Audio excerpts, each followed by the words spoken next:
নমস্কাৰ, মই শশাংক শইকীয়া পুনৰ আপোনালোকৰ মাজলৈ আহিছোঁ। মোৰ গাটো বিশেষ ভাল নহয়, অলপ মাতটো ওলাইছে আজি। এইকেইদিন মোৰ বিশেষ প্ৰশ্ন মই দেখি আছোঁ যে প্ৰত্যেক মানুহে খুব গাঁও অঞ্চলত বিশেষকৈ উৎসাহী হৈ আছে যে চৰকাৰী ঘৰৰ আবেদন হৈছে নেকি। ইউটিউবত এই সম্পৰ্কে বিভিন্ন ভিডিঅ' চাই চৰকাৰী ঘৰৰ আবেদন হোৱা বুলি বিভিন্ন ইজনে সিজনৰ মাজত আলোচনা চলিছে। আপোনালোকক জনাওঁ যে চৰকাৰী ঘৰৰ এনেকুৱা কোনো আবেদন হোৱা নাই। আপোনালোকে ইউটিউবৰ ভিডিঅ'বিলাক ভালকৈ চাব যে তাত চৰকাৰী ঘৰৰ আবেদন প্ৰক্ৰিয়া বা তেনেকুৱা কোনো দেখুওৱা নাই। তাত দেখাইছে যে CP গ্ৰামছ পৰ্টেলত কেনেকৈ গ্ৰিভেন্স এটা এড্ৰেছ কৰিব পাৰি।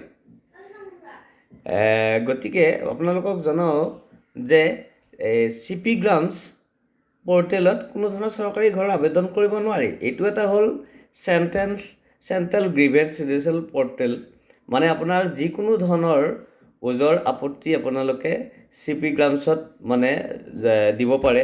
এইটো ধৰক আপোনাৰ কোনোবা কোম্পানীত এজন এমপ্লয়ীয়ে PFৰ পইচাটো কোম্পানীয়ে নিয়মিতভাৱে দিয়া নাই বা বহুদিন আগৰ পৰা কাম কৰিছিল, PF সম্পৰ্কে কোনো গুৰুত্ব দিয়া নাই বা অন্যান্য যিকোনো ওজৰ আপত্তি, যেনে ধৰক কোনোবাই আপোনাৰ যিকোনো PM কিষাণৰ ক্ষেত্ৰত এগ্ৰিকালচাৰ অফিচত দৌৰি আছে, তেওঁৰ এপ্লিকেশ্যনখন আগবঢ়া নাই।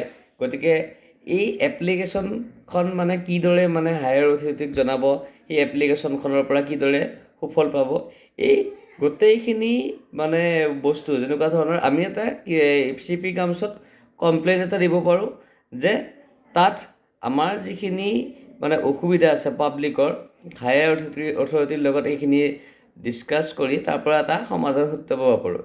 কিন্তু CP গ্ৰামছত কোনো ধৰণৰ চৰকাৰী ঘৰ আবেদন কৰিব নোৱাৰি।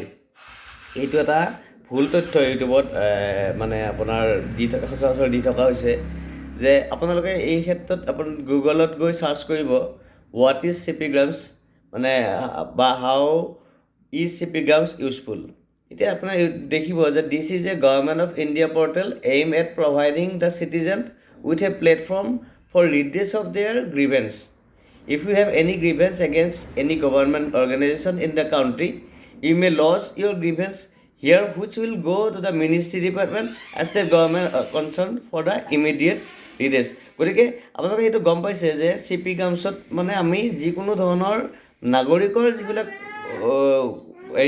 অসুবিধা আছে তাক আমি ওজৰ আপত্তি আমি চৰকাৰৰ ওচৰত বা CP গ্ৰামছ পৰ্টেলত এটা নিৰ্দিষ্ট সুকীয়া এটা বাতাবৰণ সৃষ্টি কৰা হৈছে যে মানুহে তাত এটা ওজৰ আপত্তি দৰ্শাই তেওঁলোকৰ যিবিলাক অসুবিধাৰ সন্মুখীন হৈ আছে সেইবিলাকৰ এটা ভাল ফল এটা পাব পাৰে বা তাৰ পৰা আপোনালোকৰ অসুবিধাসমূহ দূৰ হ'ব পাৰে। ইয়াত কোনো ধৰণৰ চৰকাৰী আবেদন কৰা নহয়।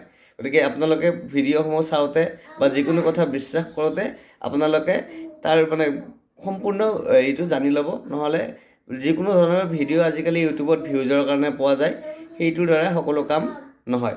ধন্যবাদ।